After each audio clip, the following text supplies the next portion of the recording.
First, we need to cut the mailing tube, which will be the form.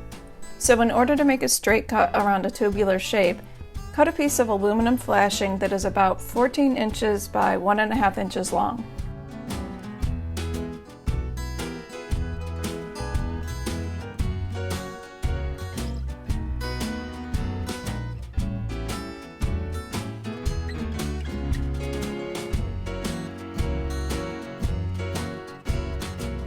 Now take a piece of blue tape and run it along the non-factory edge.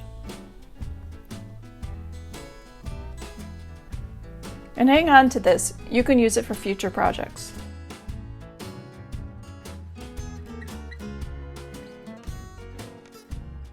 Take your outer mold form and mark the height of the planter. Do this in 3 locations around the tube. I made mine 3 inches high. Wrap this handmade straight edge around the tube and cut the tube using a utility knife. Be sure to use a fresh blade. Also, be sure to hold the blade right up against the aluminum while cutting.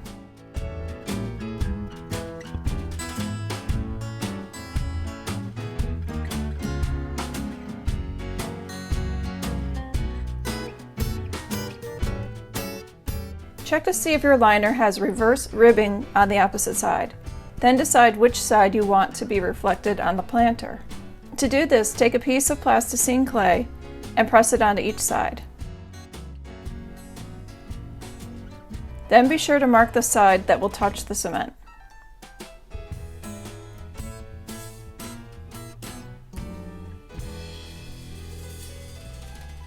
Check the fit of the liner. To do this, it's easier just to wrap it on the outside. You want the liner to just overlap about 1 inch. Mine was the right length, but trim yours as needed.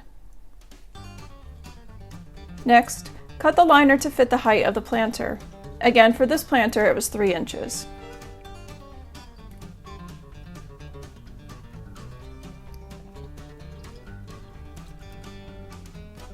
Use double-sided tape to fasten the liner to the inside of the tube. This will keep your lines nice and vertical.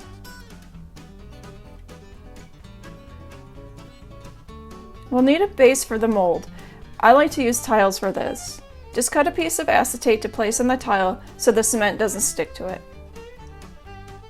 Then, use spray adhesive to adhere it to the tile.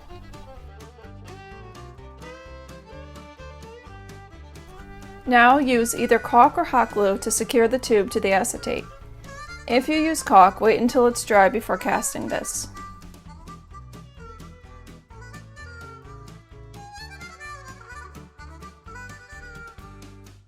Now to make the inner form, take a water bottle and cut it to height. If your outer form is 3 inches, then make the bottle 2 3/4. This will account for the 1/4 inch planter bottom. Now follow the same steps you did with the tube and use your homemade straight edge as a guide to cut the bottle. If you're wondering why I didn't use the bottom of the bottle, it's because it will stick and be very difficult to remove from the mold.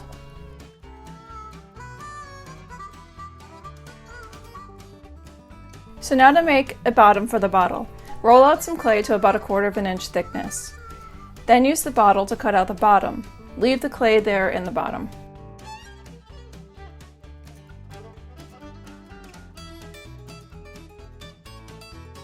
Next, trace 2 circles onto a piece of acetate, and then cut these out.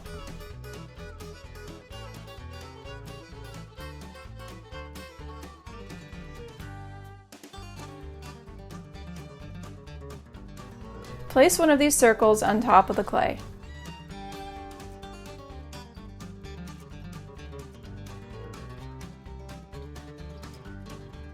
Now, pour sand inside and fill the form. Be sure to pack this in firmly and make the top flush. Take the other circle and cut an X in the middle.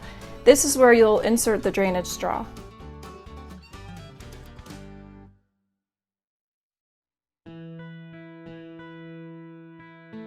Now fill the end of the straw. This will prevent cement from accidentally getting inside. You can do this with glue, caulk, or clay.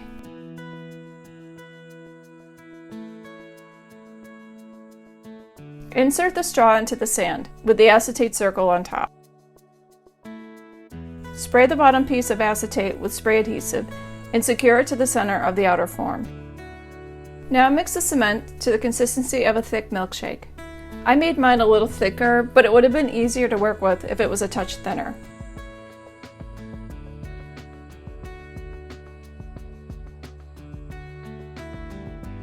Gently tap the board on your work surface and tap the sides of the mold. Do this until the air bubbles release. Make sure the top is level. After letting the cement cure an hour or two, you can demold the planter. See how the clay peels right off? This was easy to demold, but since I didn't firmly pack my sand for the inner mold, it created a recess, which made removing the inner mold a little difficult. I decided to move on to sanding and come back to removing the inner mold after. Go ahead and sand any rough edges.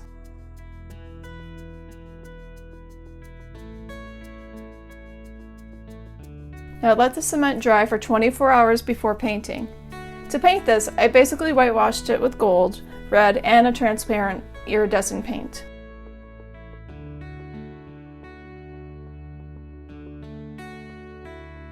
For all details, including materials, please visit the tutorial on my site. I have the link in the description below.